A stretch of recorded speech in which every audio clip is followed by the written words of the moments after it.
Hey everyone, welcome to 2024. My name is John from Running Zone here. As we kick off the year, I just wanted to check in with you and see what goals you have for the year. This year, we have plenty of races and events planned both in-store and out through Brevard and Indian River counties. Hope you join us at one of them or multiple of them.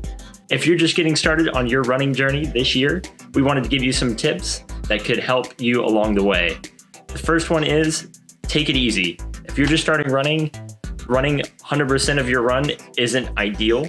You might want to break that up into some intervals. These are run-walk intervals where you might run for 3 minutes, walk for 2 minutes, or vice versa. Whatever makes it easier to get you started and out the door. The other thing is that most of your runs should be easy runs. If you're running with a friend, you should be able to maintain a conversation between the two of you. This is what we call conversational pace, and it should be an easy enough pace that you can maintain a conversation with a friend. The next tip is don't run every day. A lot of people, as they're getting running, want to do it every day, but as you're getting started, it's just not feasible. You want to make sure you give your body time to recover. One tip is to start your run slow and to keep that effort controlled throughout your run. My next tip is prehab is better than rehab.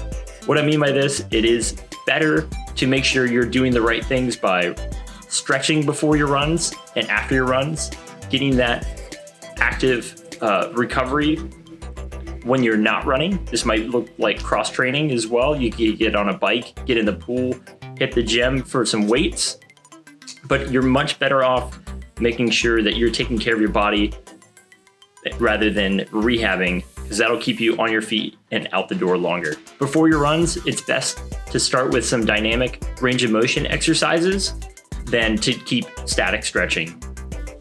Static stretching is best reserved for after your run, once your muscles are already warmed up. My next tip is to make sure that you're incorporating hip, core, and glute exercises into your weekly routine.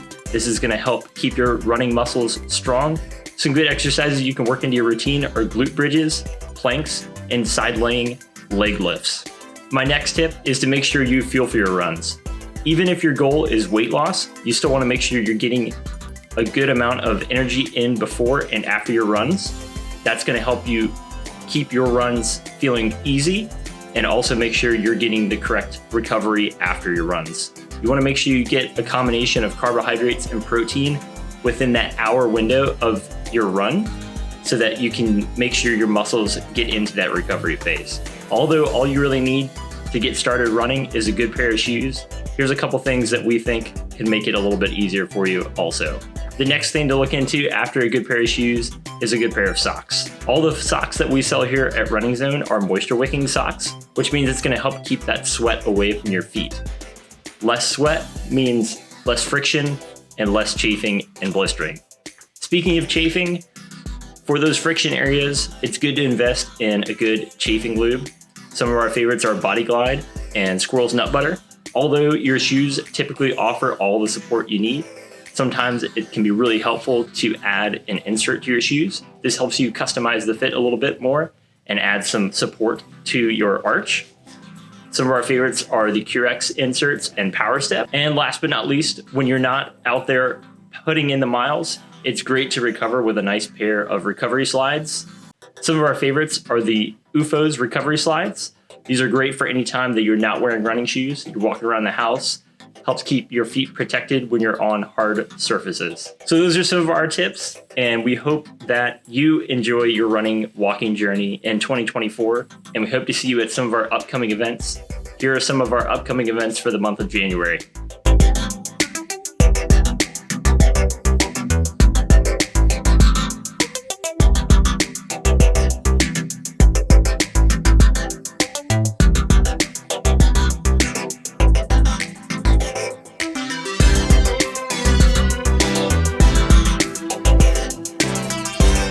If racing isn't something that you're interested in at the moment, you can always join one of our group runs.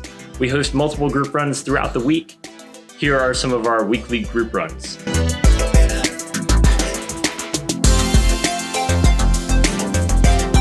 Thanks so much for joining us today. We hope you have a great 2024.